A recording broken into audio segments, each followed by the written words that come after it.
Hi there, I'm Susan, your host of She Connects. Whether you're tuning in from nearby in my state of Minnesota, across the country, or somewhere around the world, I'm so glad that you are here. With so many outlets of information nowadays, I'm committed to adding value to your life and faith by offering content that helps awaken you to your purpose, align you to biblical truth, and activate you in your God-given gifts. You will hear from me and from time to time guests to the show that I know you will also appreciate hearing from.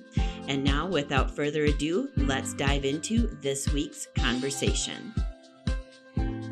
Well, hi, ladies. Welcome back to the show. Happy 4th of July to all of you who live in the States. We recently celebrated Independence Day. It's an annual holiday here in the States, and I am a proud American, and I unashamedly and proudly wave my American flag. I have a large flag that hangs from our deck out back, and so I just love it. I love America. I love the flag, and just really, really excited to be able to celebrate that yet again.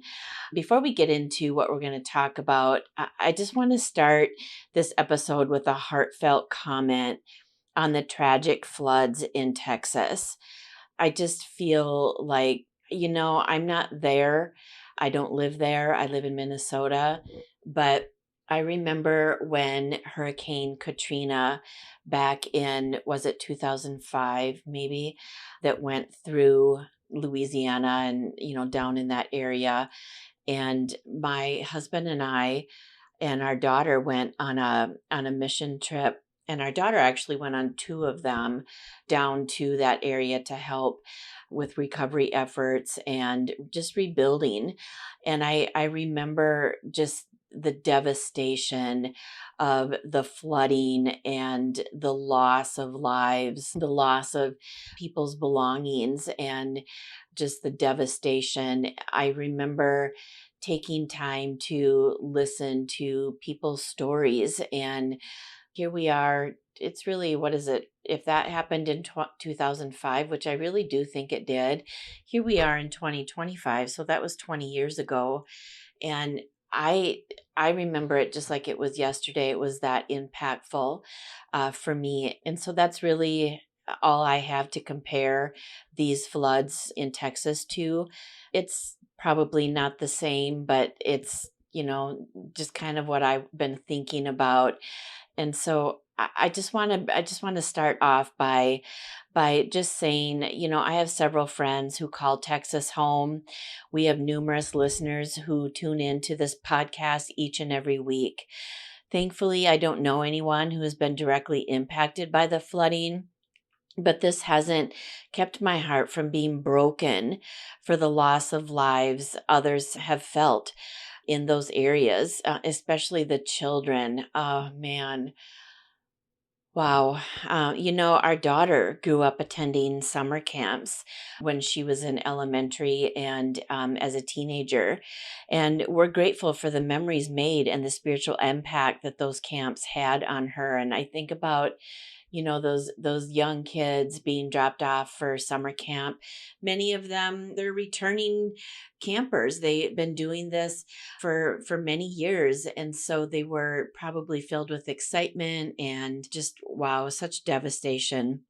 We don't understand some things in this life and don't always get the answers to our questions.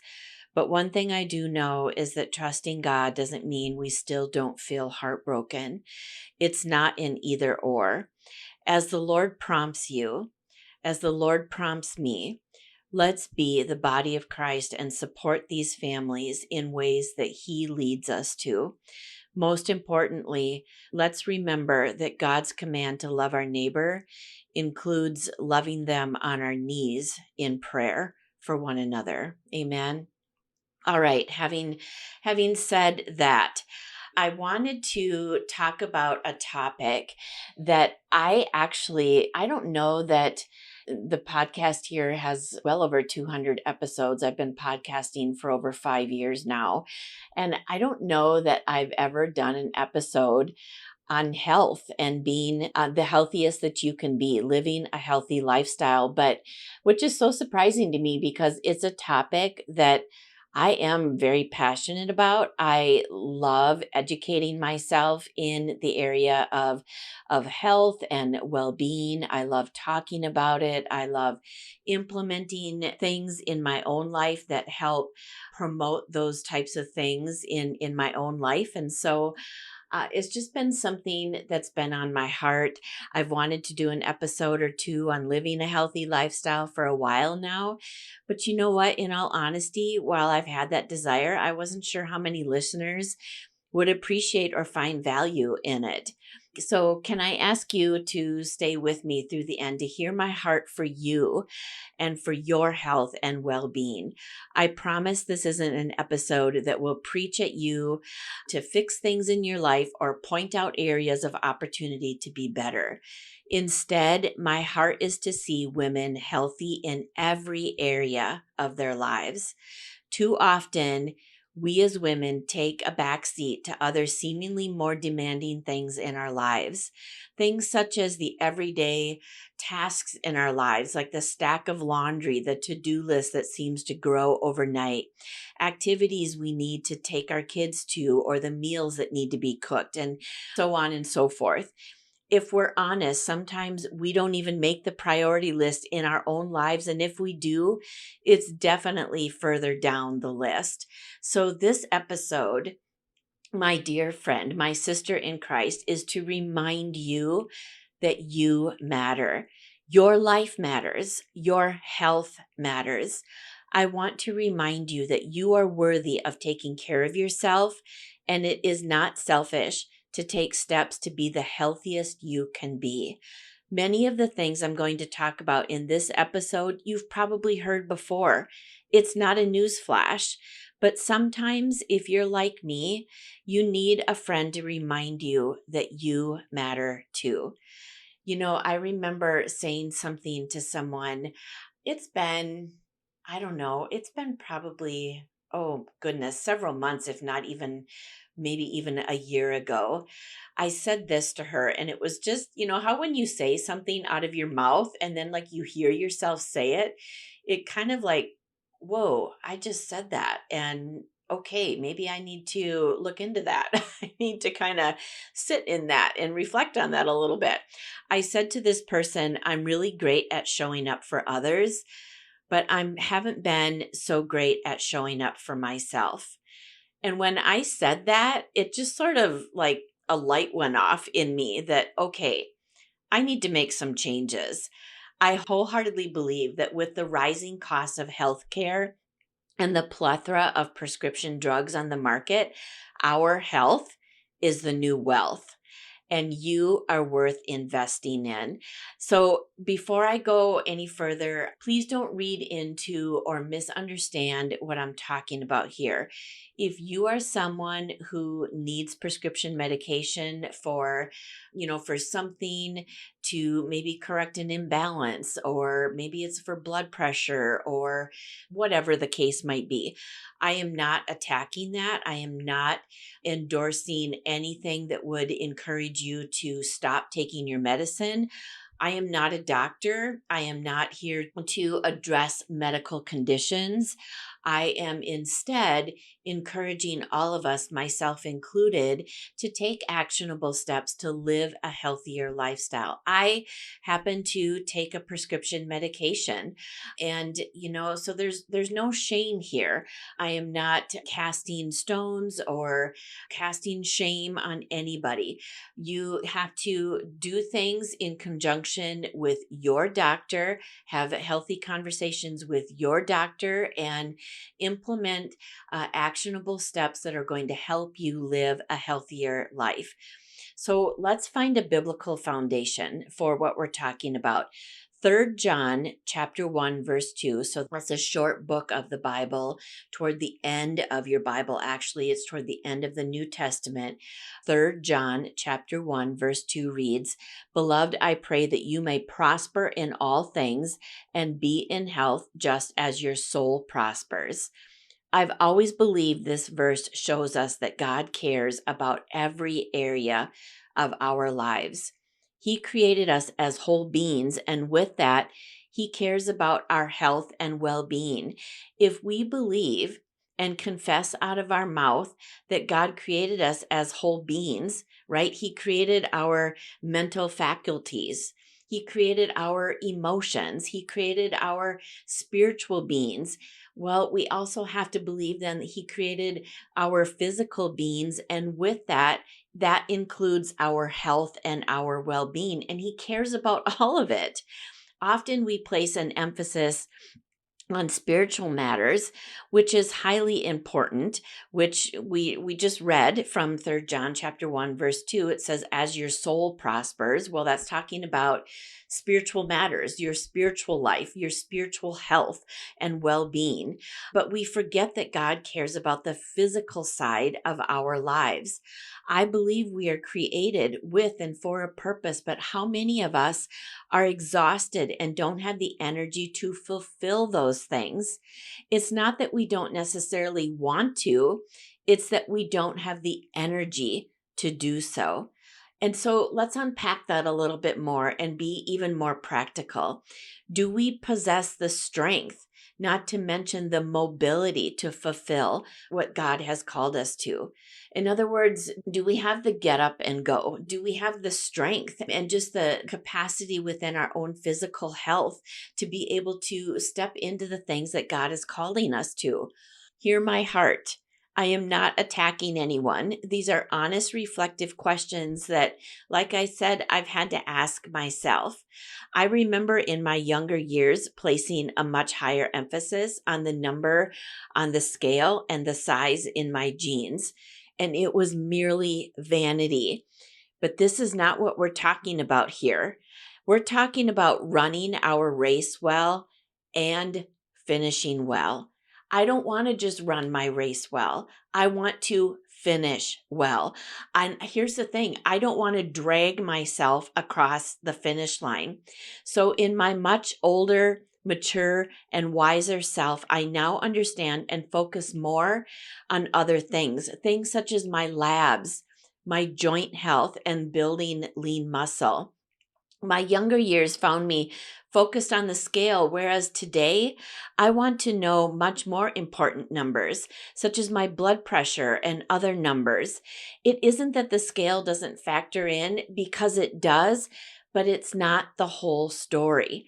The scale plays a part, but it isn't the only actor. So, what do I mean by that? Healthy weight does affect the more important numbers, and for sure, joint health, the foods that we eat, of course, all of that.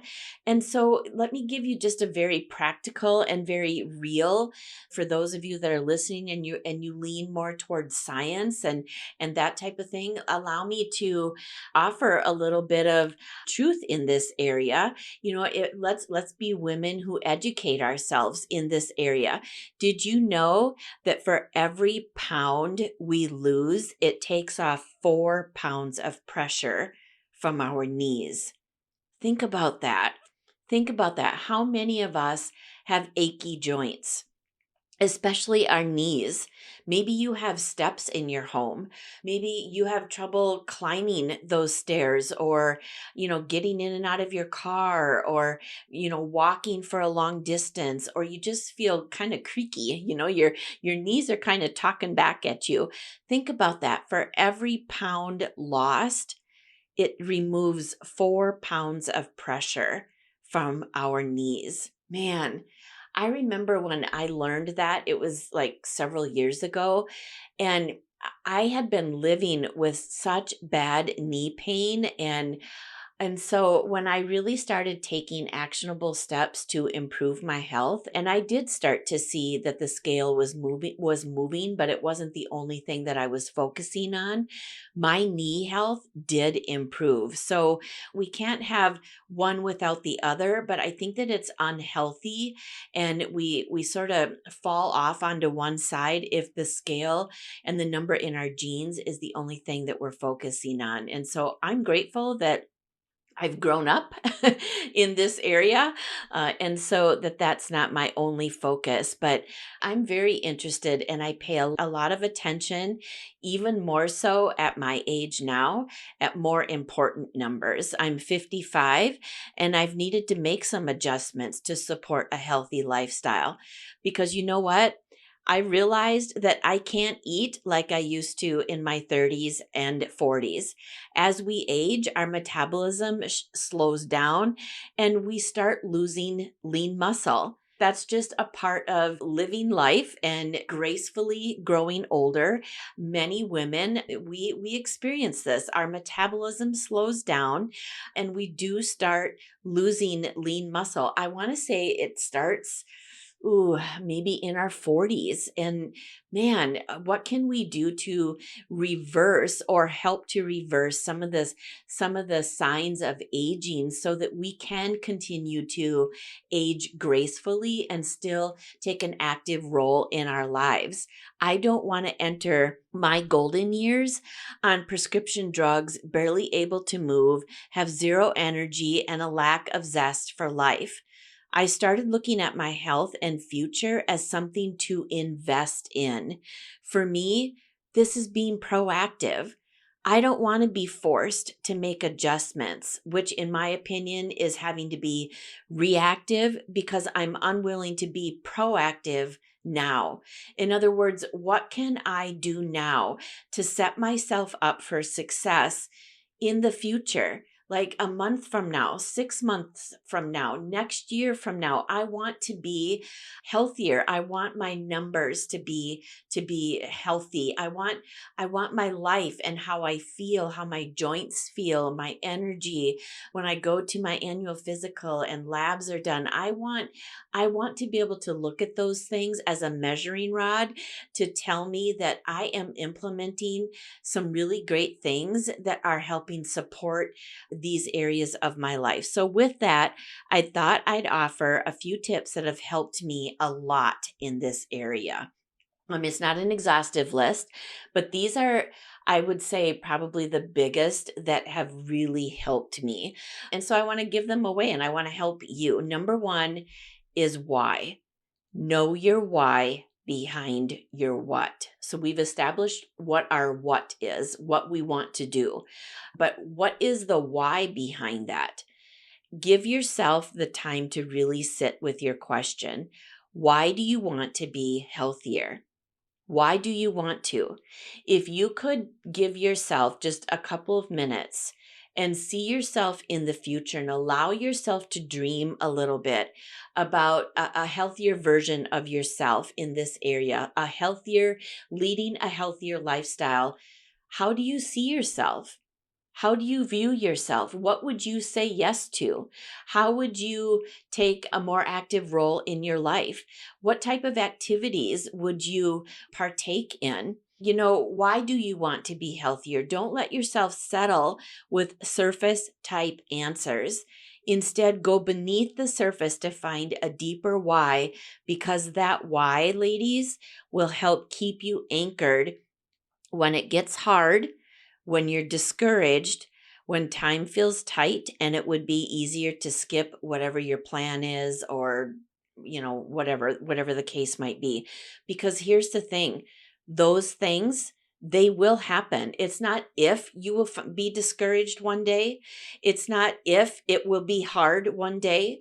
It's not if you will have kind of an off day, or maybe you didn't sleep good the night before, or you're having a bad day at work and you just don't feel like going home and going for your evening walk or eating the salad that you brought for lunch. It's a matter of when those things, and when those things happen, how will you handle those things? And having a really solid why behind your what is going to help you stay anchored when those things show up. I want to address something that oftentimes we as women use as a why, and that is a special event, such as maybe attending a wedding, or we have a reunion coming up, or some kind of gathering. Maybe you have a cruise planned, a summer cruise somewhere, and you want to be bathing suit ready. Whatever that special event is, can I even encourage you to go deeper than that? Because here's the thing, that event is going to come and go. And so, if that event is the only why that we have, what's going to happen after that event comes and goes? Are we going to return to an unhealthy lifestyle? So, the event can be a motivator, but what I'm saying is, I don't think that it can be like that deeper why that's going to help us finish our race well. For me, some of my whys are things I've already mentioned. I'd also add that I want to step into all that God has for me, the healthiest I can be. I want to have the energy to chase my grandkids and not wonder how I'll get up off the floor because my joints are crabby at me. I want to grow old with Tim and say yes to walks, bike rides, and mini vacations that include outdoor activity. All right, number 2 is mindset. Oh man, that is so important. One big mindset shift that has helped me is to reframe my current reality. I have been through a lot this past year, and if you've been hanging around the podcast, you know what this last year has looked like for me. I'm not going to get into that. You can go back and listen to the last 3 or 4 episodes, but it has been a really, really hard year. And with that, I've been carrying a lot of stress in my body. I knew I wasn't eating right. I was not getting enough sleep or moving my body. I was trying to survive. I was trying to just, you know, give my energy and my attention to my dad and the situation at hand, and so, in many instances I wasn't grabbing for the healthiest food option. I was drinking copious amounts of caffeine because of just doing a lot of driving and all of the things, the mental focus that I needed to be able to engage with doctors and specialists. And oh man, and then just because of stress and my mind, I wasn't sleeping well. And so, just life happens, right? We all have those times in our lives where we recognize I'm just carrying a lot of this hard season and it's showing up in my body. I recognize that I'm carrying a lot of stress, and I've been carrying the burden of this season. For me, I could see the effects on my body, and it was also showing up in other ways. But here's the thing with this mindset shift. And so, prior to stepping into this really difficult season of my life, I was healthier. my my healthier lifestyle included moving my body and better sleep, and I was eating healthier. Well, then things happened, and like I mentioned, it just really became very difficult to show up for myself. And so when things kind of started settling a little bit, emphasis on a little bit, and I really realized that, oh man, I really feel like I've lost ground in this area of my life. And I started to feel just really kind of down and discouraged about that. And I started to adopt this narrative of, ugh, I have to start over now. And when we talk like that, doesn't that just sound discouraging? Doesn't it just sound so deflating and defeating to just, oh man, I have so much work to do. I've lost so much ground in this area, and man, I have to start over again. And so if we stay with that type of mindset, we oftentimes, like, we'll just be defeated before we even start. We won't even show up to the starting line. We won't even begin to implement even just one change in our life because we already feel defeated. But if we can reframe that and instead of saying, I have to start over, and instead use the words, I get to start over. I get to start over. I get to make the choice to begin again. I get to make the choice to begin to implement changes, to begin to take actionable steps toward a healthier lifestyle again. See how that just like reframing that, see how one feels just really kind of deflating and defeating, whereas the other one really sounds like empowering and encouraging and like, wait a minute.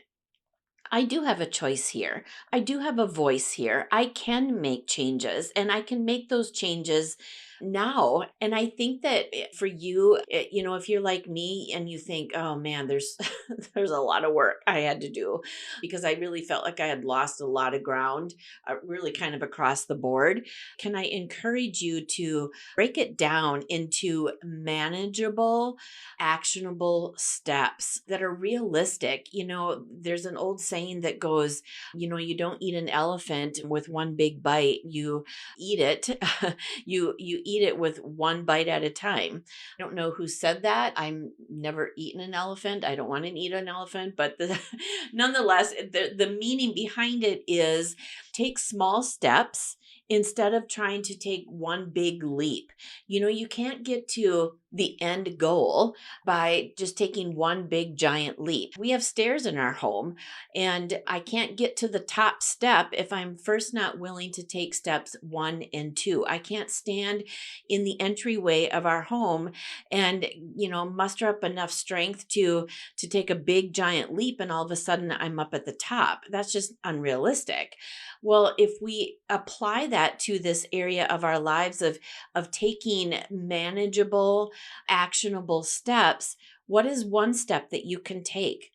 And then put one foot in front of the other, and then make the next step, and then take the next step after that, which leads me into point 3, and that is actionable steps.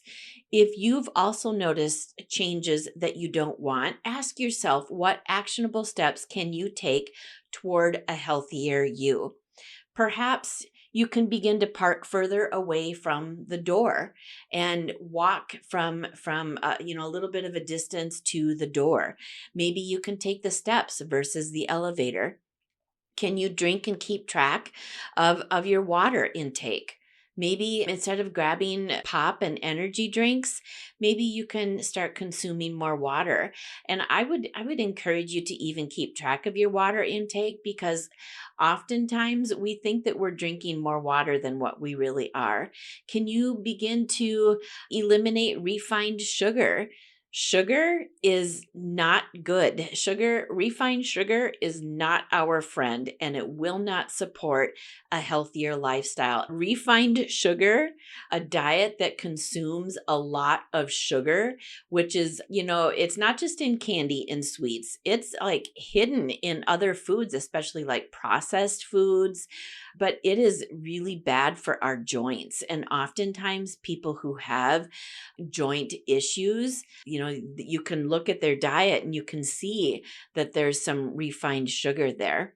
Processed foods. Can you exchange processed foods for whole foods? Can you plan more meals at home rather than eating out? Because you know what? When we make and prepare our own meals, we know what's going in there, don't we? Can you go for a walk around the block or go for a bike ride instead of watching TV in the evenings? These examples are meant to help take the pressure off that in order to take actionable steps toward a healthier you requires hours at a gym and expensive subscriptions or memberships. And as I'm wrapping up, I'd be remiss if I didn't mention to keep your heart free from comparison and making a law out of living a healthier life. What works for one person may not work for you, and that's okay. Each of us have different body types, metabolism, even physical limitations that need to be considered. Give yourself grace to ebb and flow in this area of your life. Be willing to make adjustments as you go and not beat your body into a healthier lifestyle. We don't need to beat ourselves to the point of not being able to move the next day in order to see results. You know what? I would even say that often leads people to quit because it's not enjoyable. It's not enjoyable. Yes, if we're just beginning to start implementing moving our body and just walking maybe to the end of the block or, hopping on our bikes, or maybe for the first time you're picking up, a set of 5-pound dumbbells or 10-pound dumbbells or, whatever the case might be. Yeah, you might feel a little bit achy in the onset, but I think that when we feel like we have to go heavy and we have to push ourselves where we feel like we're almost going to be like collapsing or we can't move, we don't find any enjoyment in that. And if we're not enjoying what we're doing, chances are we're not going to stick with it. And consistency will win every single day. Show up for yourself because you're worth it. Show up for yourself because your health, your life, and you matter. Show up for yourself. I know that you are really great at showing up for others. I know that you're really great at showing up for your kids and for your spouse. You're really great at showing up at work and at church or wherever. Show up for yourself too. Make sure that you're on the priority list and that you're up a little bit higher on the priority list than maybe what you have been, because you matter. Your life matters and your health matters. All right, champion you forward, sister. I believe in you and I'm believing for you. Love you. Have a great rest of your week. Thank you for joining the conversation this week. I hope you'll join us again next week. And if you're new here, a big welcome to you. I humbly encourage you to follow and to subscribe so you don't miss an episode. A new episode is available each and every Wednesday. It's free to subscribe. It's free to follow. I won't bother you with any annoying emails. You can follow me on Facebook and Instagram at Susan Vandenhoevel to be encouraged throughout the week and updated on future ministry events.